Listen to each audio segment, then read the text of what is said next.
Olá, seja bem-vindas, bem-vindes ao Êxtase, Amor e Consciência. E hoje a gente vai falar sobre um tema muito especial, que é como a culpa sexual e quais práticas a gente pode começar a realizar para liberar ela no corpo. A gente sabe que a culpa é uma das maiores travas com relação ao prazer, a permissão a esse merecimento ao prazer, e ela aparece como uma grande trava, que às vezes é uma sensação de desconforto, uma sensação de que é errado se tocar, dizer não, que faz a gente se esconder, se arrepender de coisas que a gente fez enquanto a gente deseja sentir mais prazer. E isso muitas vezes a gente só quer entender no nível racional o que é culpa, o que é vergonha, mas como que elas estão atuando no nosso corpo como essa parede entre nós e o nosso corpo e o prazer, e como começar a soltar isso para abrir esses canais de mais segurança, merecimento e poder começar a ter melhores respostas do nosso corpo. Então, esse é o tema da nossa live de hoje, e para quem ainda não me conhece, eu sou a Elisa Marcelino, eu trabalho com sexualidade uterina, trauma, e uma das minhas grandes especializações são esses bloqueios sexuais como a culpa e a vergonha, que são emoções que são projetadas e internalizadas a partir de uma moral, de um condicionamento, de conceitos e idealizações de quem a gente deveria ser, e que muitas vezes a gente rompe essa expectativa e a gente entra no arrependimento, na punição, e que fazem a gente se desconectar do nosso corpo e essa abertura ao prazer. Então, tô vendo aqui que a Rê chegou. Oi, Deusa, tudo bem? E me contem como é que tá o som, como que tá a imagem, pra gente conduzir da melhor maneira possível. E para mim é muito interessante, né? Porque quando a gente fala sobre sexualidade, prazer, a primeira coisa que nos vem à mente são, então, quais são as fórmulas mágicas para a gente acessar o prazer da forma mais rápida e pronto. E sim, a gente merece que o prazer flua naturalmente, a gente merece sim viver esse prazer de uma maneira segura, autêntica, livre, sem essas podas, né, do que a outra pessoa está pensando, sem essa trava de que se eu pedir aquilo que eu desejo, o que vão pensar de mim? Ou ainda, né, será que eu estou demorando demais? Será que se eu fizer isso eu vou parecer estranha? Ou ainda, né, essa culpa que ainda reside em muitas mulheres de que se não está disponível sexualmente a outra pessoa, de alguma forma vai ser traída, vai buscar fora, vai ser abandonada. Há um medo que é muito ancestral. Ou então há essa culpa de muitas vezes a gente saber que precisa sim tocar o nosso corpo, se conhecer e explorar, mas de alguma forma gera tanto desconforto e uma sensação de que é estranho explorar. Ou uma culpa de que a gente sabe que melhoraria muito a nossa relação com outra pessoa se a gente tivesse esses espaços em contato com o corpo. E a gente fala para nós mesmas, mas é sempre melhor quando está com outra pessoa. Será mesmo? Trabalhando com mulheres, eu percebo que essa desconexão individual, mesmo estando num relacionamento, esse distanciamento com o próprio corpo faz com que pouco a pouco a conexão sexual com o parceiro vá diminuindo mais e mais, porque o corpo nem sempre quer o contato do outro, mas sim sente falta de nós mesmos e dessa conexão que muitas vezes nunca foi ensinada a tocar de uma forma clara, amorosa e segura. Pelo contrário, diferente dos homens que são incentivados a explorar o seu corpo desde pequenos, com formas muito distorcidas, com base na pornografia, nós, pessoas com útero e vulva, sempre foi colocado um silenciamento, uma poda. Fecha as pernas, fica quieta, não toque aí porque é errado. Então a gente cria esse distanciamento com o nosso próprio corpo e espera que outra pessoa nos dê. E muitas vezes a gente não percebe como a culpa internalizada está afetando essa relação e faz a gente assumir não só algumas responsabilidades, mas também essa sensação de que a gente está quebrado, que a gente é insuficiente por estar desconectado. Então, enquanto a gente não lida com essas travas internas, a gente não consegue fluir ao prazer que a gente tanto deseja. E esse é o nosso tema. Então, quando a gente começa a pensar o que é a culpa, o que é a vergonha, a gente entende muito bem no nível racional. Então, é um condicionamento moral, é um condicionamento idealizado de quem a gente deveria ser, que muitas vezes vem da religião. E aqui a gente sabe muito bem, né, que a religião, principalmente que tem raízes judaico-cristãs, tem trechos bíblicos, né, passagens onde vai falar sobre Eva, a pecadora, que comeu lá a maçã, que foi, né, iludida, não sei, pela serpente, vulgo Lilith, e que ela eternamente será punida e a todas as mulheres vão viver em sofrimento. Há essa noção que o nosso corpo ele é sujo, ele é impuro, ele é errado, que desejar mais de alguma forma te afastaria do caminho de Deus. E longe de mim falar que o cristianismo é errado, eu normalmente critico muito mais as instituições e a moralidade distorcida em torno da punição e do castigo em torno do ser humano que são criadas pelos homens, né? Porque a gente sabe muito bem que, se a gente olhar historicamente, existem sociedades muito antes da sociedade patriarcal, ou então da ascensão das religiões judaico-cristãs, onde o corpo, o prazer, eles eram celebrados. Inclusive, a vulva, as mamas eram vistas como algo extremamente sagrado e deusificados como expressão da fertilidade, da abundância, da geração da vida. É interessante quando a gente para pensar, né, que aquilo que muitas vezes a gente aprendeu que é tão errado, em algumas culturas, foi visto como o principal veículo de encarnação na Terra e que merece ser celebrado. A essa pessoa, as imagens e semelhanças a deusas, são um corpo sagrado que são capazes de gerar vida, que sangram, mas não morrem, que é a nossa menstruação. E isso é muito interessante, porque vai criando uma dualidade entre o pecado e, ao mesmo tempo, outras sociedades que tinham outras moralidades e condicionamentos que falavam sim ao prazer, sim ao êxtase, sim a esse corpo com útero, vulva, mamas, e não como algo errado, mas algo sim a ser reverenciado. Interessante. Ao mesmo tempo, a gente vê, então, toda uma cultura da pureza que vão falar sobre a negação do sexo, ou então o sexo que só é permitido se estiver num relacionamento, e muitas vezes a essa falta de livre-arbítrio sobre o próprio corpo, como satisfazer um outro ser humano, que então tem o poder, né, sobre os nossos desejos, o nosso fluir. E tudo aquilo que diz a expressão, esse não, esse sim, esse limite, é severamente punido.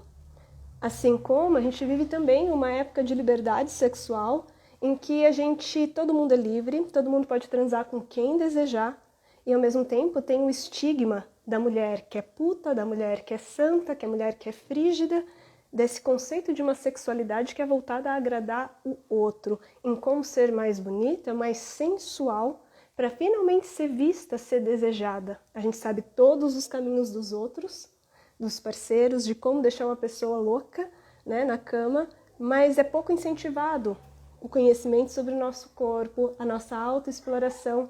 Inclusive, há uma certa punitividade quando as pessoas começam a escolher, por exemplo, esse desenvolvimento de querer se conhecer como algo do tipo, é só procurar alguém. E que criam mais e mais essas barreiras. É muito interessante, né? E esse é um tema que eu achei muito interessante de ser falado, porque há muita permissividade à violência, tanto verbal quanto física. E isso é engatilhador. Mas o interesse de falar sobre esse tema veio de algumas experiências que eu vivi alguns anos atrás e que eu não tinha percebido quanto que o pesar e o julgamento das pessoas, né, acabam interferindo na nossa relação com o corpo se a gente não está consciente. E um exemplo muito claro é quando alguns amigos descobriram, né, que apesar de eu trabalhar com sexualidade, de tantra, sobre trauma, eu sou uma pessoa que posso passar alguns períodos celibatários, às vezes meses, e já contei aqui várias vezes sobre processos de autocura, onde eu passei mais de um ano sem ter relação ou sair com alguém. E é muito interessante, porque não sair com alguém nunca invalidou a minha capacidade de experimentar meu corpo. Inclusive foi essencial para a liberação da minha capacidade multiorgástica, de conhecer como esse corpo funcionava, de liberar muitas dessas memórias de culpa e de vergonha e começar a ir para os relacionamentos ou sair com alguém onde eu tinha clareza daquilo que eu queria, aquilo que para mim era inadmissível, quais eram os meus nãos, os meus bastas, mas principalmente o que eu queria, o que eu esperava, e recuperar um espaço de mais confiança. E era muito interessante porque teve 3 episódios que me chamou muita atenção, onde havia uma culpa, uma moralidade um pouco distorcida, que havia muito essa conotação da liberdade sexual, mas tem que ser dessa maneira, né? Então, uma delas, uma moça chegou para mim, né? Não vou citar o nome, é claro. E eu nunca vou esquecer. Ai, mas você precisa sair para transar. E eu só observando o corpo dessa pessoa que me falava assim, não, você precisa se relacionar, você precisa sair não sei o quê, por que você não baixa um aplicativo? E em nenhum momento eu falei que eu queria estar com alguém. Não falei também se eu estava conversando com alguém, que era o caso. Mas só o fato dessa pressão acontecer, eu percebia que sob o corpo dela, você precisa, deve ser. Então, se a culpa me diz que eu fiz algo errado, ela tem toda uma moralidade, seja da liberdade ou da cultura da pureza, do que você tem que fazer e aquilo que não. Para você ser livre por conta do seu trabalho, você tem que sair com muitas pessoas. Mas essa pessoa que estava me falando isso e esse determinismo, falava assim, você precisa ter muitos parceiros. Mas fisicamente, quando a gente analisa a linguagem corporal, ela estava como?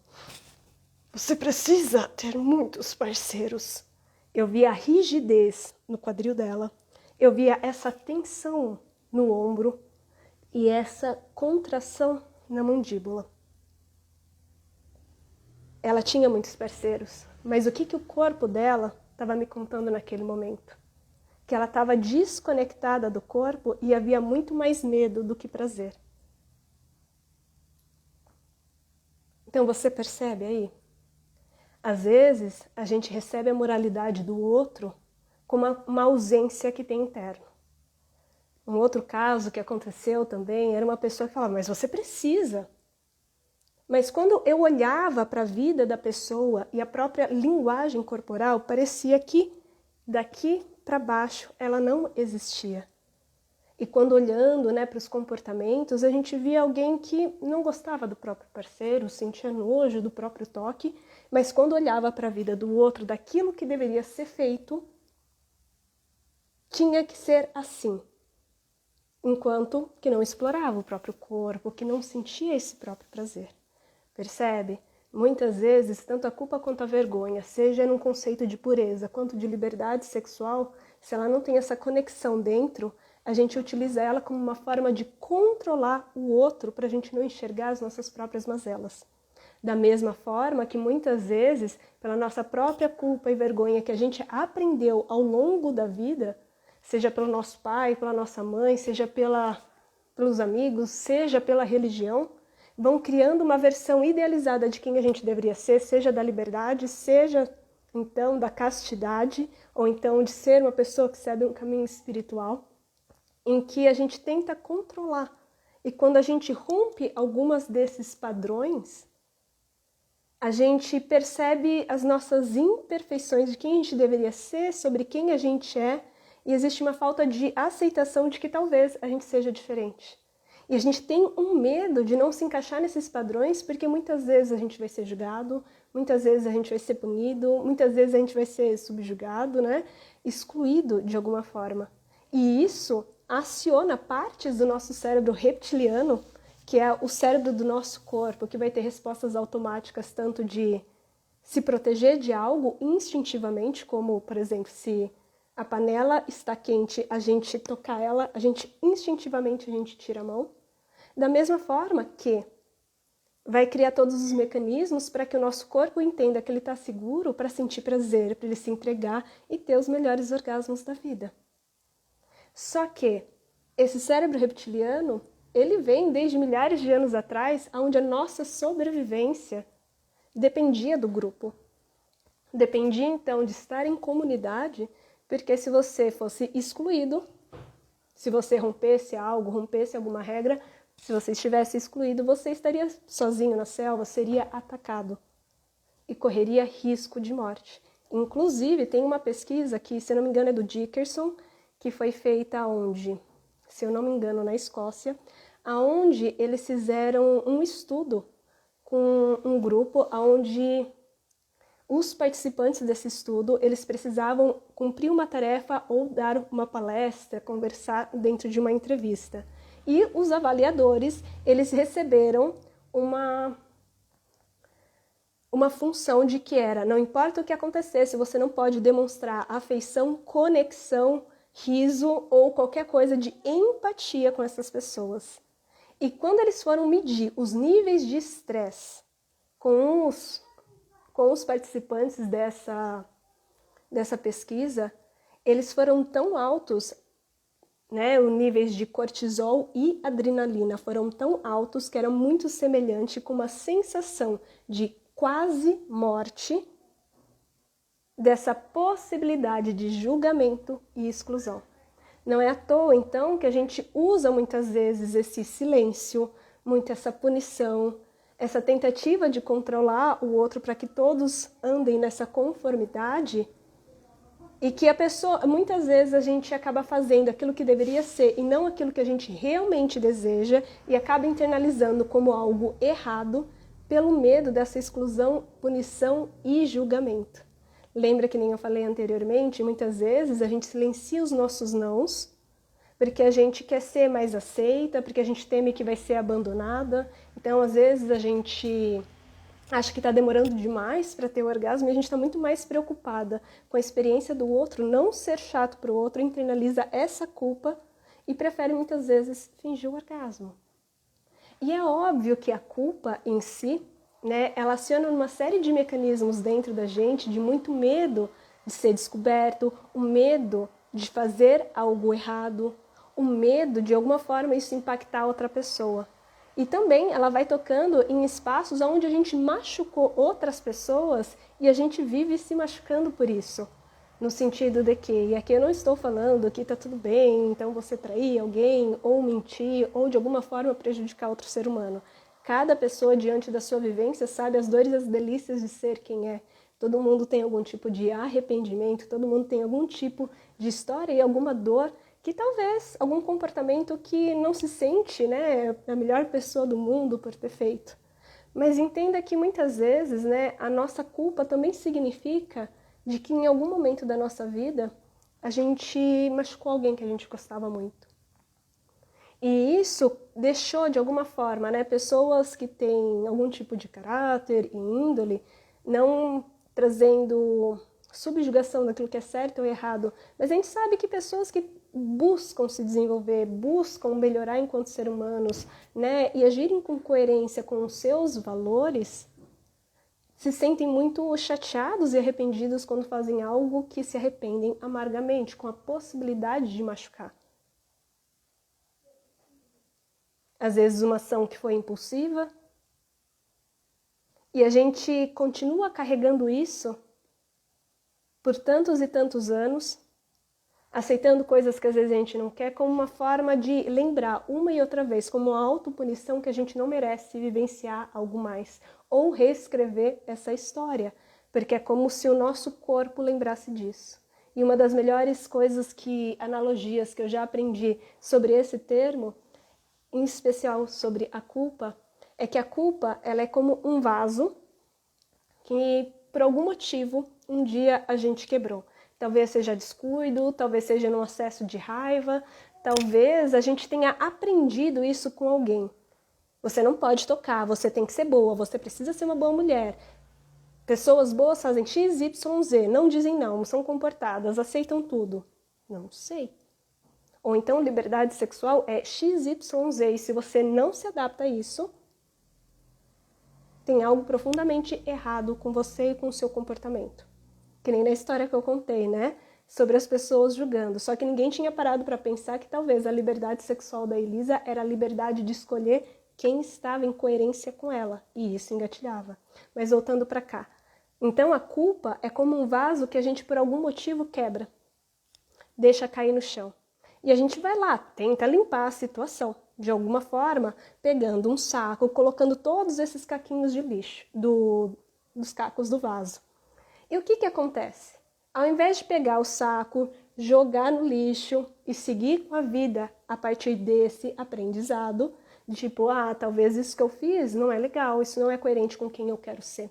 Então eu posso melhorar, eu posso evitar isso, eu posso talvez arcar com as consequências da minha ação, me responsabilizar e tomar uma decisão a partir disso. Só que a culpa, o que acontece? A gente pega esse saco cheio de caco e a gente vai carregando ao longo da vida. E não importa o que aconteça, coisas boas ou ruins, especialmente para as coisas boas, né, onde a gente quer sentir mais prazer, onde a gente quer então realizar algo, onde a gente quer se conectar mais com alguém. Essa culpa é tão grande dentro da gente que a gente toda vez abre esse saco, toca no caco do vaso que foi quebrado e se machuca. E se lembra internamente, através dessa sensação de dor, eu não mereço vivenciar isso. Uau, isso para mim virou uma chave, porque é a mesma sensação do quê? É a sensação do medo e de uma tristeza, de um arrependimento ou dessa projeção que foi internalizada e que toda vez que eu estou em contato com essa vulnerabilidade que é o prazer, eu tenho um freio de mão ou uma dorzinha ali que vai me dizer não pode, não merece, para por aqui. Quando a gente traz para o corpo, às vezes é a tensão, às vezes é essa anestesia, a sensação de que vive da cabeça para cima e não sente quase nada do corpo, essa rigidez, esse nó no nosso estômago, na garganta e aqui no nosso maxilar. Tanto silêncios, tanto controle e julgamento que começa dentro e que muitas vezes a gente externaliza fora, determinando quem tem que ser o que, como deve ser feito para encaixar nos nossos parâmetros, assim como essa culpa que faz a gente enrijecer toda essa região, especialmente o interno da coxa, o nosso quadril e sim, o nosso assoalho pélvico e a nossa vulva, como dizem, não mereço, é perigoso e eu preciso me proteger aqui. E quando a gente traz para um parâmetro mais forte e visceral, como que normalmente a gente é ensinado a se tocar? Contraindo todo o corpo, porque é a forma mais rápida da gente chegar lá. E a gente não percebe o quanto essa linguagem corporal, fisicamente, está bloqueando todo o flow, não só de sangue para a nossa pelvis, travando o nosso corpo e diminuindo o estado de excitação por alguns segundos de prazer. E a gente não percebe que aqui a gente está controlando, ao invés de estar fluindo essa energia a ter prazer mais profundo, mais expansivo. O que pode ser também um sinal de culpa. Fazer logo, acabar logo o mais rápido possível e não se abrir para merecer mais e mais desse prazer. Às vezes a culpa ela não é perceptível ao racional, mas o nosso corpo carrega. E aqui a gente pode trazer outros exemplos. Ontem eu atendi 2 mulheres com esse mesmo tema da culpa. E uma delas comentou comigo que passou há muitos anos atrás por uma experiência que fez ela se fechar para os relacionamentos, e principalmente para a sexualidade. Porque antes ela era uma mulher que falava muito que não queria relacionamento. Mas, na verdade, era um medo, né, de que se ela se abrisse. Quando finalmente conheceu essa pessoa, em que ela se deu a oportunidade de se abrir, onde ela se sentiu desejada, onde de alguma forma ela se sentiu conectada. Mas essa pessoa, ela nos primeiros 3 meses foi incrível, estava conectada, estava presente, mas de repente começou a sair pela culatra, assim que fala, começou a realizar um gaslighting, que então, né, não mandava mais mensagem, não aparecia mais, e ela começou a se questionar se tinha feito alguma coisa de errado para essa pessoa se afastar dela. E é muito interessante isso, porque quando então ela teve a oportunidade de conversar, a pessoa falou, mas a gente era só amigos. Ela estava toda semana na casa dele, eles tinham relação, saíam, né, conviviam com algumas pessoas, mas para ele desapareceu do nada, sem dar nenhuma fala, ou então falar, olha, eu acho que aqui a gente pode parar de se ver, eu quero buscar outras coisas e ter um alinhamento e seguir com a vida como adulto. E ao invés de ser sincero e honesto, deixou ela nesse gaslighting, sem saber o que estava acontecendo, e ela internalizou como eu fiz alguma coisa errada aqui para isso ter acontecido. E foi se fechando. E principalmente quando ela precisou conversar, então, com ele, teve a coragem de conversar, isso aconteceu, e ela se sentiu ainda pior. Homens. Exato. Mas também tem outras situações que a gente também passa sobre isso. E é muito pesado quando a gente fala sobre isso, mas a gente tem uma sociedade que cria uma ideia, por exemplo, eu trabalho também muito com trauma, né? Principalmente o trauma sexual, e a gente trabalha muito com a memória corporal, né? E um dos principais casos que a gente recebe, que inclusive né? Não é recomendado ser feito. É muito importante que a gente comece a construir uma sociedade que seja mais trauma-informa e acolhimento às vítimas, ao invés de continuar propagando a ideia da vítima perfeita.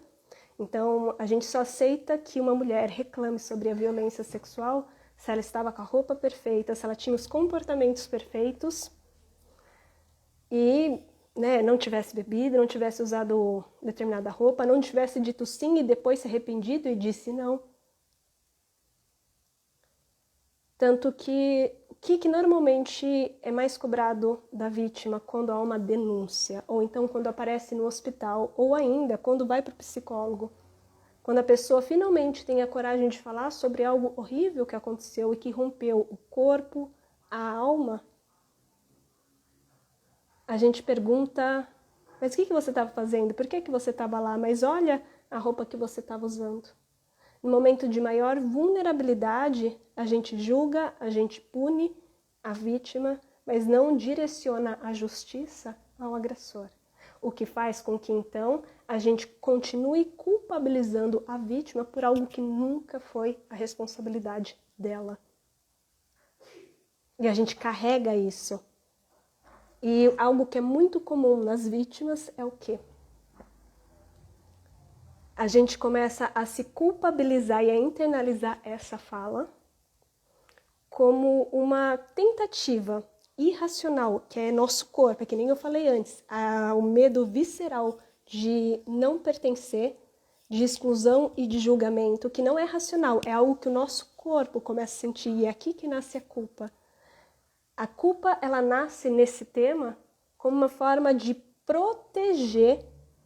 Se eu tivesse feito isso diferente, se eu tivesse feito aquilo diferente, se eu não tivesse usado essa roupa, se eu não tivesse bebido, se eu tivesse dito não logo de cara, se eu tivesse dito sim para tudo, mesmo que eu não quisesse, isso não teria acontecido.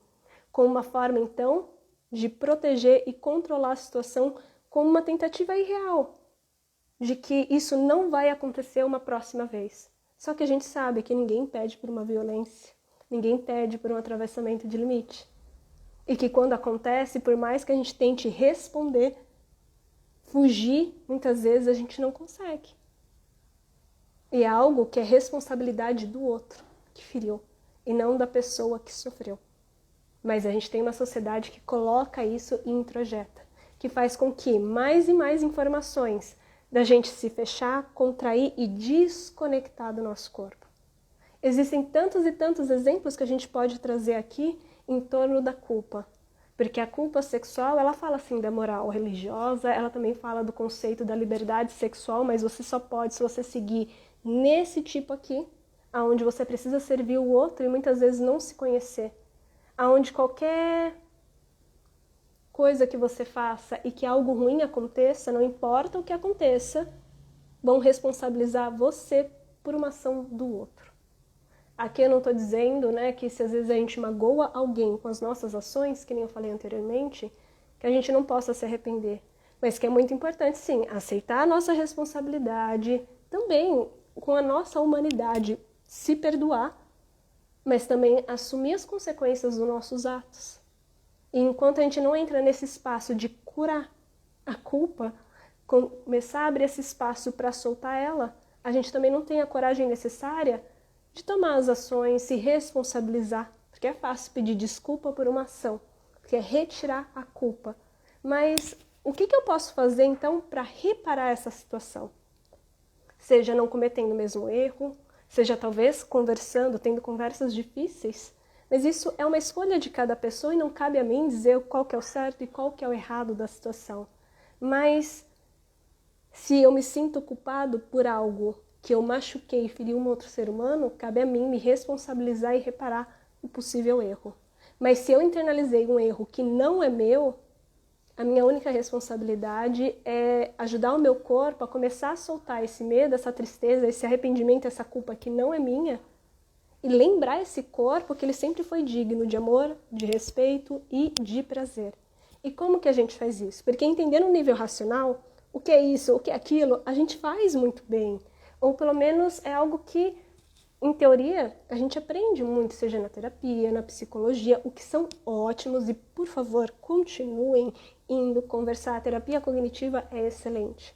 Mas o que eu percebo é que enquanto a gente não ajuda, não só da nossa cabeça racional para o nosso corpo entender o que acontece, o bloqueio sexual a partir de tudo isso que eu falei até agora, né, que seria então o top-down, que é entender e vir para o corpo, mas começar a mudar, e é o down-up, né, que são o motivo dessas práticas corporais, é começar a ajudar o nosso corpo a integrar essa quantidade de experiências, então soltar, expressar e liberar esse bloqueio e começar a construir novos significados para mandar a informação para a mente. Vou te dar um exemplo. A nossa mente diz, poxa, isso é passado, eu sou merecedora de prazer, mas toda vez que a gente vai tocar o corpo vem aquele peso e aquela culpa de tipo, o que eu estou fazendo é errado. Talvez a gente nem consiga dar nomes de que é errado. Mas a gente sente estranho, o corpo não responde, a gente dá uma evitada e joga logo de lado. Uma coisa é a gente dizer, eu mereço sentir prazer. E outra coisa é a nossa vulva. Sim, você merece, vamos arrasar, continua que tá dando bom. Você merece mais, não para.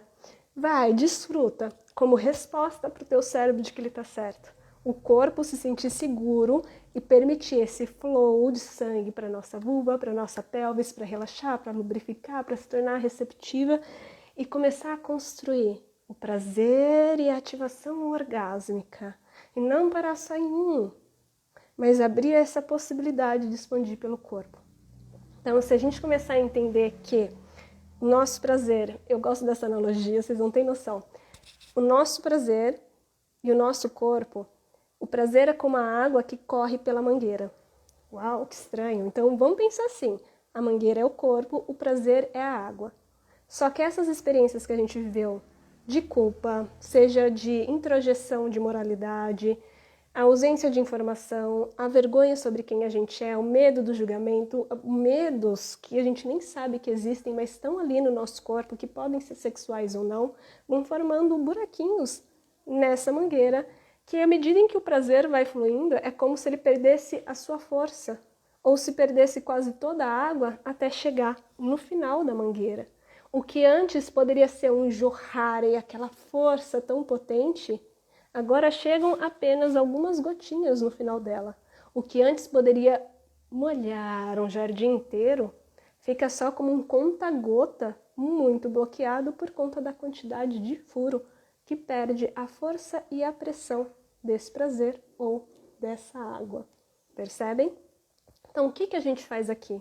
Quando a gente fala para você trazer para o corpo, é permitir liberar não só das nossas musculaturas, fáscias musculares, mas ajudar que o nosso cérebro reptiliano, essa parte, então, que ainda carrega muitos medos, que não é racional, mas que ele entende que estar no corpo não é seguro por quantidade de experiências dolorosas, por essas culpas, por esses medos, aonde ele vive em alerta, se protegendo do prazer, como se tivesse uma parede entre você e o seu corpo, e que muitas vezes o perigo já passou, ou então você não está vivendo mais com uma pessoa que te machucou profundamente, você está num novo relacionamento, e parece que por mais que a pessoa já tenha mudado, a situação mudou, a pessoa te dá todos os sinais, né, de que é uma pessoa honesta, conectada, tem algo dentro do seu corpo que não é sobre essa pessoa, mas que ela lembra do passado e se fecha.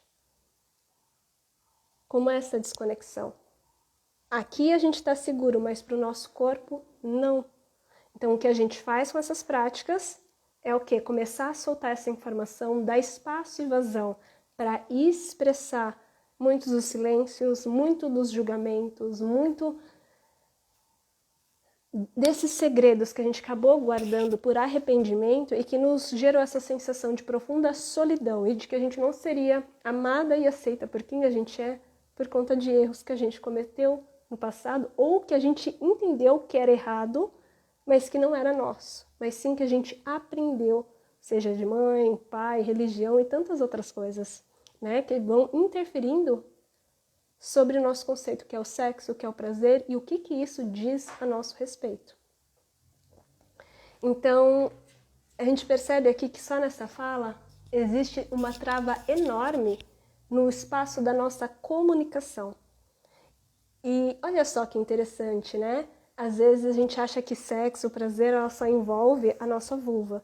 E eu quero te contar uma coisa muito incrível. Na verdade, tudo no nosso corpo tem uma função, inclusive se a gente limita somente a esse espaço que é assim incrível, maravilhoso e potente, mas se a gente não usa alguns artifícios e liberar esses bloqueios, a gente acaba diminuindo a nossa capacidade não só de excitação, mas também de trazer mais segurança para o corpo, como também expandir essa capacidade orgásmica para o corpo inteiro. E uma das grandes chaves, mas também um dos grandes locais de repressão, que nem a gente falou aqui, é a nossa voz e a nossa mandíbula, que está conectado com a nossa pelvis, com a nossa vulva. E a nossa voz é um dos espaços principais aonde a gente vai liberar, soltar esses julgamentos mentais, esses tem que ser, deve ser, que faz a gente se sentir tão preso na nossa mente e começar a sentir o nosso corpo. Então, às vezes, pequenos movimentos, seja dessa coraça ou da vibração das nossas cordas. Então, no prazer ou no dia a dia, o simples fato da gente falar sobre com pessoas confiáveis ajuda muito. Mas também começar a soltar o som, como o suspiro ou o gemido. Como... Um outro ponto que é muito interessante é quando a gente começa a soltar essa carga dessa região com práticas de respiração, movimento e som, onde a gente começa a abrir essa comporta de relaxar toda essa musculatura aqui da nossa mandíbula, que além de carregar muita culpa e vergonha, ela também carrega muito medo e principalmente a raiva. E veja bem, quanto de repressão da raiva nós seres humanos não temos, né? Principalmente porque a gente nem admite que sente isso, às vezes a gente nem admite, porque existe todo um julgamento sobre expressar raiva nos torna pessoas explosivas, ou então pessoas raivosas são explosivas, e a gente não percebe que muitas vítimas, ao internalizar, silenciar, reprime muita dessa raiva de algo que não pôde expressar, não foi bem-vindo, não foi acolhido e foi culpabilizado, está contido aqui. Então, movimentos de relaxamento dessa região, ela ajuda muito a liberar. E um exemplo muito claro, quem tem bruxismo, é um espaço de controle, é um espaço de tensão que pode estar falando tanto da raiva quanto da culpa. E são emoções, a culpa é uma emoção secundária que também está contida aqui. E que muitas vezes ajuda-se a liberar a culpa através da expressão saudável da raiva. Não para explodir em outras pessoas, não para punir outras pessoas e até mesmo se colocar em risco, mas ter espaços seguros para colocar para fora muita coisa que a gente não permite expressar porque a gente tem culpa e vergonha. E um exemplo muito claro, às vezes, é que eu esqueci de trazer aqui, mas eu tenho aqui uma almofadinha. Às vezes é esses espaços onde a gente pode de poder liberar essa carga e soltar. Não é bonito, não é sexy, mas é liberador. E aprendendo a soltar. Se você tem uma toalha de rosto, aqui eu não vou conseguir fazer com ela em específico, mas às vezes você pode pegar uma toalha de rosto e torcer ela. E esse simples passo de tensão e expressão, ou então usar a toalha para colocar na boca e soltar um berro daquilo que você não pode falar, pode te ajudar muito, especialmente se você está num espaço seguro, sem julgamento, sem outras pessoas falando para você como você tem que ser, fazer ou agir. Ou então pessoas que te tragam essa segurança, como num ambiente terapêutico, você pode expressar isso, entendendo que isso não te torna uma pessoa má ou que você está fazendo errado. Mas, na verdade, a gente começa a construir nessas práticas corporais o quê?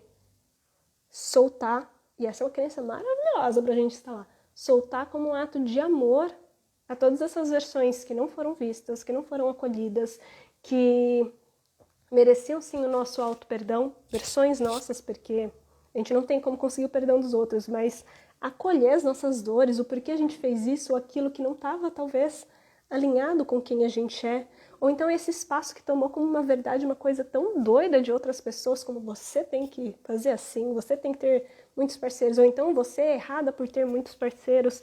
E, cara, quanta falta de compaixão se a gente nem conhece o nosso corpo, se a gente nem sabe o que ele deseja. E a gente está seguindo a regra de outras pessoas e inibindo toda a nossa expressão autêntica. E depois ninguém sabe por que não está tendo os melhores orgasmos da vida. Lembra da história da moça toda contraída e da moça que, né, eu chamo de as Afrodites sem tesão, né, que sabem muito bem seduzir, mas não sentem quase o corpo e essa força e esse prazer. Mas introjetam a culpa no outro, tentando determinar o que tem que ser e o não. Então, quando a gente começa a expressar, a gente começa a abrir essa comporta de liberar esses bloqueios, porque está conectada a nossa garganta, a nossa voz, literalmente, com as fáscias, o sistema nervoso, o nervo vago, com as nossas vulvas, a nossa vagina, a nossa pelvis. Outro ponto que você também pode fazer com essas torções da toalha, ou então, se você pode fazer exatamente agora, existem muitos não silenciados no nosso corpo e que a gente permite muitas vezes, sem ter a devida consciência, ser penetrado antes do tempo. A gente silencia que a gente não está gostando de determinado toque, porque a gente tem um medo, às vezes irracional ou consciente, de que talvez a pessoa depois vai ficar toda irritada e a gente vai ter que lidar então com tratamento de silêncio, ou então a gente tem o medo de que vá buscar fora, não sei qual que é a história que cada um carrega, mas tem muito não que a gente dá para si mesma, dizendo sim e que muitos limites são atravessados, e isso muitas vezes a gente faz para querer manter a paz, muitas vezes não criar confronto, às vezes sim é um espaço onde que vai ser mais seguro fazer isso, sem que a gente, talvez a gente tenha até aprendido, seja uma boa menina, boas meninas não falam não, boas meninas não colocam limites, boas meninas não gozam. E às vezes entrar nesse espaço, e você pode fazer algo muito simples, vou até virar de lado, finge que aqui tem uma parede. E às vezes é empurrar a parede para descarregar essa quantidade de energia, falando não, não, não. As primeiras vezes que a gente faz, parece que não tem nenhum resultado, mas quando a gente vai abrindo essa comporta e a gente começa a empurrar com uma barreira e determinação de limite, segurança, a gente vai descarregando essa energia de atravessamento que a gente sofreu. E é muito interessante, por quê? Porque muitas vezes a gente fala, mas o prazer tem que ser um sim. Sim, o prazer é um sim. Mas um sim que só é válido quando o nosso não é valioso, quando o nosso não tem poder. Porque o prazer, ele não nasce enquanto que o seu sistema nervoso não se sente seguro para sentir. Quando ele está temendo que a qualquer momento ele vai ser punido, agredido, julgado de alguma forma, ele vai se fechar. Então, quando a gente começa a fazer esses pequenos exercícios, ele libera essa carga de experiências passadas que a gente viveu e que ficou reprimido no nosso corpo. E isso é fantástico, porque então, quando a gente começa a trabalhar, eu começo a ver que muitas vezes, sim, é muito fantástico a gente aprender como tocar o nosso corpo, mas aprender a tocar o nosso corpo sem liberar esses buraquinhos, que nem a analogia da mangueira por onde flui a água, onde flui o prazer. Se a gente não tampa esses buraquinhos e cura eles, ele sempre vai continuar sendo a baixa libido, a dificuldade orgásmica, as inseguranças, os medos que fazem nosso corpo se proteger contra o prazer.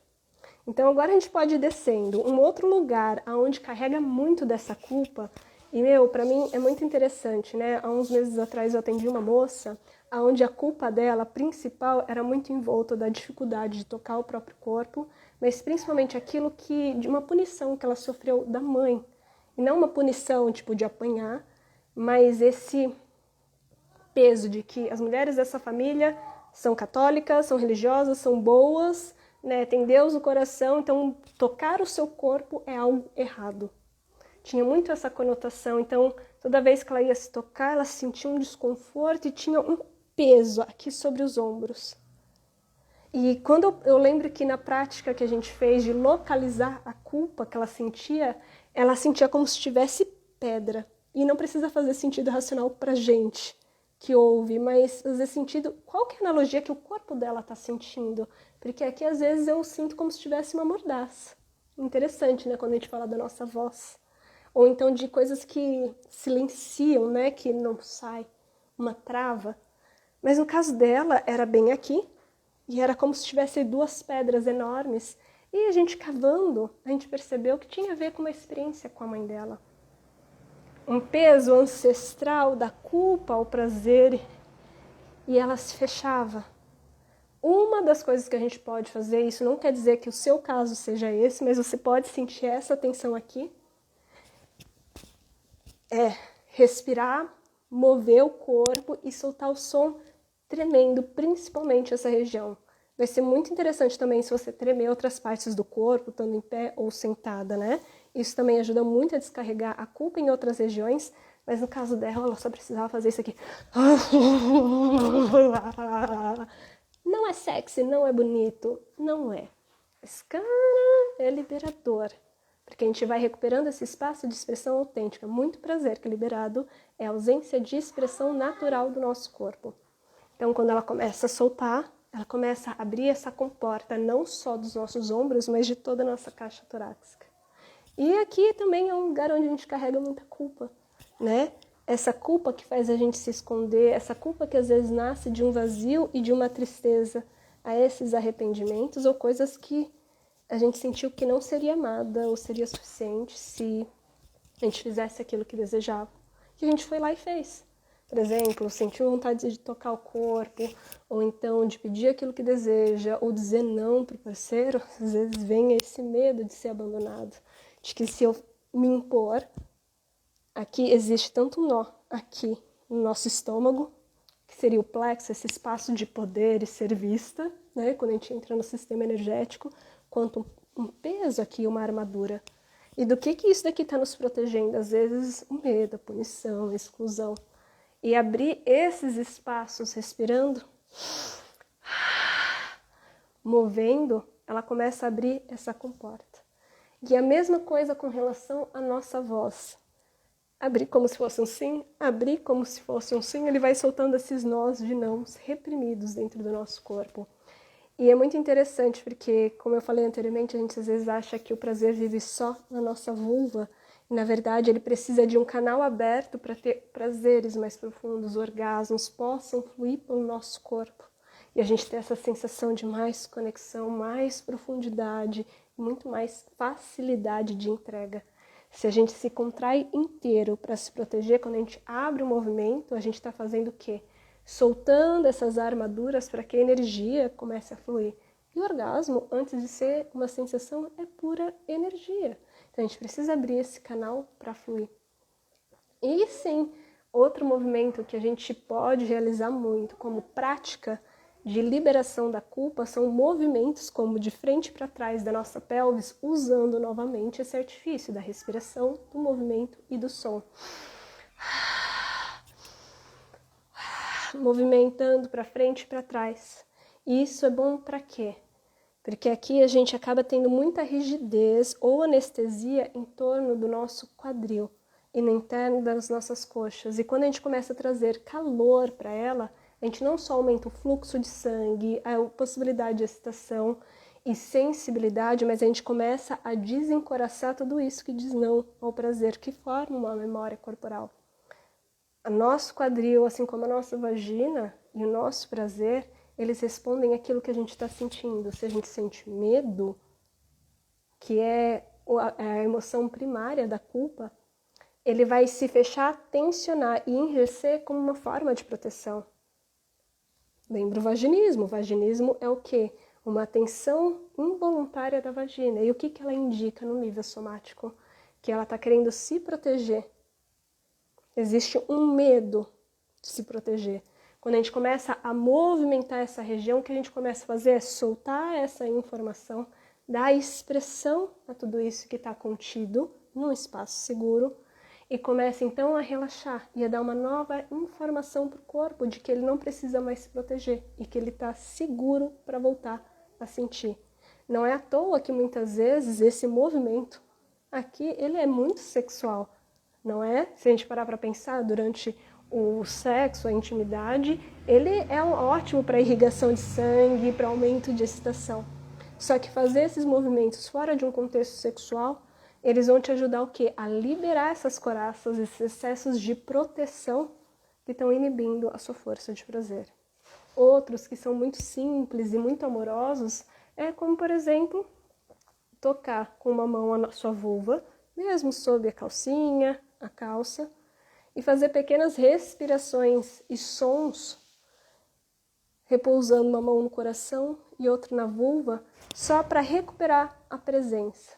Muitas mulheres que sentem culpa sentem uma anestesia pélvica. A dor, a proteção é tão intensa a essa dor que basicamente a gente aprende a se desconectar dessa região. E é muito forte falar isso. Então, às vezes, a gente quer tudo muito rápido, tudo muito intenso, só que o nosso corpo ele precisa entender que ele está seguro para voltar a sentir. E, às vezes, somente perceber a sensação, às vezes, apenas conectar com a batida do coração e percebendo, não para o seu cérebro racional, mas para o seu corpo, que é instintivo, de que é seguro estar ali. Que não precisa se preocupar sem buscar prazer, sem buscar nada por enquanto. Mas está nesse toque sutil e amoroso de que eu estou aqui e que eu mereço estar aqui. Essas práticas que eu passei rapidinho para vocês, tentei ser o máximo possível para vocês terem de informação, elas têm qual que é a função? Elas não têm a função de te dar o orgasmo nesse exato momento. Você vai fazer isso e vai começar a ter orgasmos múltiplos, ou então você tem que estar excitada. Mas é criar caminhos para o seu corpo, começar a soltar a quantidade de dor, que não é nem de agora, que você vem carregando há muito tempo e nem sabe que carrega, para soltar, trazer sinais de que você está segura e que ao invés de você uma e outra vez, que nem a analogia que a gente fez anteriormente sobre a culpa ser como um vaso que a gente quebra e a gente vive carregando na sacola e toda vez que a gente está nesse espaço de merecer o prazer, de sentir prazer, algo bom, gostoso e bom, a gente coloca a mão nessa sacola para se machucar, cheio de caquinho, para a gente uma e outra vez lembrar e se punir de que eu não mereço isso. Se eu me permitir vivenciar isso, eu vou falhar novamente, ou coisas ruins, serei julgada, excluída, algo ruim vai acontecer. E isso pesa, isso nos desconecta. O que a gente faz aqui é pegar e soltar caquinho por caquinho, para que ele já não pese mais para você. E é muito interessante, porque as mesmas chaves que vão soltar essas experiências, elas vão aumentar o seu senso de segurança, mas a respiração, o movimento e o som, elas são uma das principais chaves para a conexão orgásmica, romper a mente, principalmente quando a gente fica muito preso no looping mental e pouco focado no corpo, aumentar a capacidade de sentir o corpo e a excitação, aumentar nossa capacidade de presença, facilitar a entrega orgásmica e começar a expandir esse orgasmo para o corpo inteiro e com muito mais profundidade. As mesmas chaves que te liberam são as chaves que te reconectam. Às vezes é a intenção de cada prática, mas é muito mais difícil você se conectar com prazer enquanto que está com um saquinho o seu corpo, recheado de cacos ou buracos da sua história, que a gente de alguma forma aprendeu que não era digno de amor, de respeito e de prazer. E o que a gente faz é lembrar o nosso corpo que ele sempre foi digno, que sempre foi merecedor de prazer, e que a gente pode voltar a confiar nele para se abrir para situações, pessoas, experiências que são coerentes conosco, que honram a nossa verdade, e que se for necessário sim, que esse corpo use toda essa força para dar no pé, dizer não e sair correndo, se defender. A gente só precisa reorganizar esse sistema, porque aparentemente com a culpa o que acontece é ele está se protegendo constantemente do prazer. E o que a gente quer é que ele se reorganize para entender: se eu estou seguro, eu posso orgasmear. Se eu sinto que de alguma forma eu não estou, eu mereço me proteger. Porque esse corpo é extremamente valioso. Quem nós somos é valioso. Não importa os nossos erros e acertos da história, merecem respeito, dignidade e amor. E muitas vezes, sim, algumas relações vão se transformar, mas isso também significa que quem não está compatível com essas escolhas, talvez precisam sair para essa nova versão florescer, e que existem muitas pessoas que podem se conectar com essa nova versão. Eu acredito que seja isso. Eu gostaria de ter recebido essas informações há mais de 10 anos atrás. Iriam ajudar demais em quesito da Elisa e a culpa, de carregar. E eu percebo que isso é uma chave muito fundamental, né? Nos últimos anos, trabalhando com trauma internamente, assim como trabalhando trauma sexual com muitas mulheres, é difícil não tocar nossa história e perceber o quanto que muitas vezes a gente se culpabiliza de coisas que a gente não foi responsável. E que muitas vezes é muito pesado carregar esses silêncios, esses vazios e a solidão e a dificuldade de se conectar e voltar a confiar no outro. E isso não é só uma questão racional, mas é uma questão sensorial. No meu caso, uma das minhas grandes culpabilizações foi de alguma forma acreditar que eu tinha pedido pela violência que eu sofri. E para mim, começar a soltar essa armadura e entender que não era sobre a Elisa foi um passo muito fundamental para conectar com o corpo. E como eu me sentia culpada, um dos meus principais padrões de comportamento era o isolamento ou silenciar o não para ser mais aceita. E isso me colocava em espaços de vulnerabilidade, de muita dor, né? E desconexão com o prazer, seja sozinha ou com outras pessoas. Outra culpa que a Elisa carregava muito, né, era essa ideia da vítima perfeita, onde eu me culpava muito e também tinha muita vergonha pelo fato de que eu não conseguia lutar. Eu tenho 1,54 m, sou pequenininha, tá, gente? E não conseguir lutar, não conseguir fugir ou não conseguir empurrar, né, era uma das coisas que mais pesavam no sistema, porque eu congelei. E esse é um padrão da Elisa, é um dos padrões clássicos, é a luta, a fuga ou congelamento. Sabe o animal na savana, a zebrinha, que quando o predador vai atacar o leão, algumas fogem, raríssimas são aquelas que lutam contra o predador, o leão, mas tem algumas em que o pânico se instala dentro do corpo e que basicamente ela se finge de morta, ela congela. E muitas vezes é isso que salva, porque o predador, o leão, acha que tem alguma coisa de errado com esse corpo, deve estar envenenado, né? E que se comer, atacar, ele talvez vai estar em perigo. E a mesma coisa acontece conosco. No meu caso, há um congelamento. Sinto até hoje, às vezes, esse gelo nas costas, essa paralisia e estar sem voz, né? Quando eu falo sentir até hoje, mas quando eu penso nessa história, é como se o corpo identificasse esses sinais. Em momentos de pânico, às vezes o corpo se fecha, congela.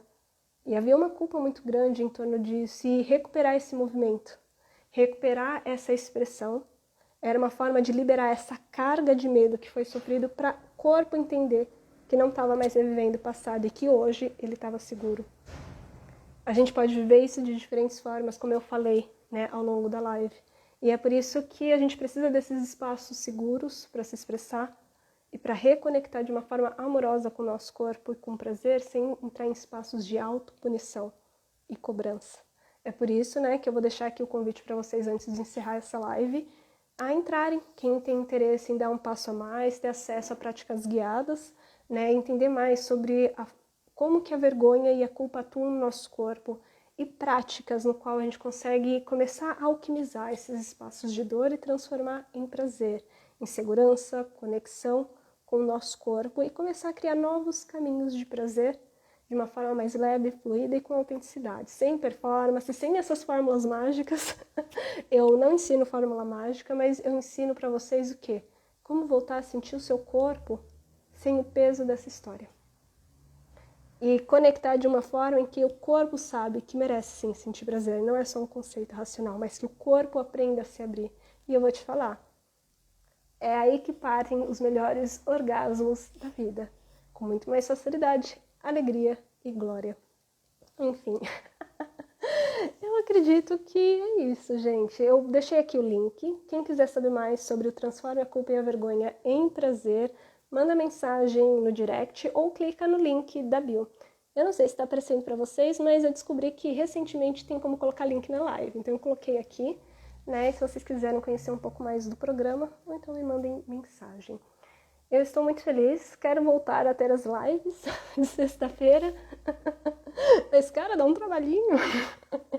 Tô querendo voltar, me deem dicas de temas que vocês querem saber mais sobre a sexualidade, trauma, bloqueios, para eu estar ajudando aqui vocês. Se quiserem, na próxima semana a gente pode falar sobre a vergonha. E Rê, muito bom te receber, fico muito feliz.